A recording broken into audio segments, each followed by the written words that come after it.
Конечно, как и на войне пополняем наше снаряжение.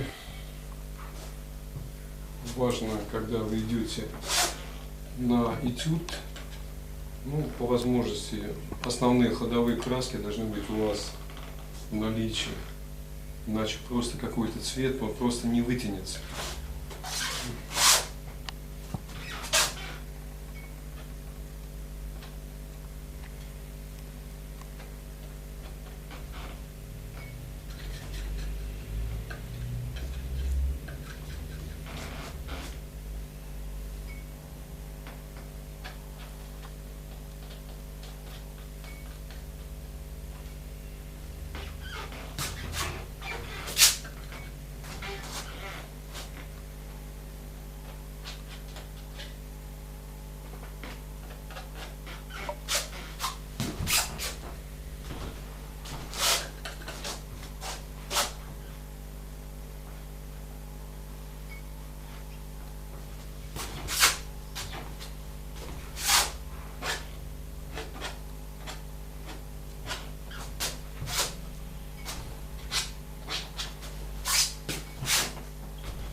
принес пирожки. Хорошо. Друзья мои, давайте вот на этом заканчивать, потому что, в принципе, это можно писать долго. Но, в принципе, мы взяли большие отношения. Конечно, я еще буду дописывать по возможности, но я считаю, что вот если даже вы взяли на этюде, на пленэре, вот, а-ля прима, вот это состояние, уже, я считаю, уже нормально. То есть, но, конечно, для себя я считаю, что еще я посмотрю, подумаю, что-то усилю, что-то дам где-то подсохнуть материалу, да, то есть потом где-то лессировочками что-то доведу, корпусно потом добавлю. Но, по крайней мере, работа пока не загружена, она не переписана. Бывает, что начинает сразу, можно, наверное, можно, смотря как художник пишет. Вот. Но мне важно, чтобы вот это а-ля прима состояние было очень взято. Вот. Конечно, я говорю, что можно еще и писать, дописывать. Вот. Конечно, я, и как многие художники, вот они стоят, эти холсты, а в какой-то момент ты возьмешь и что-то доработаешь. Вот. И вот это очень важно. Вот. Так что задачу на какой-то момент ты выполнил и можешь отдохнуть. На этом спасибо. Вам спасибо. Да. Edelleenä monta kielä. Вы садик. Вот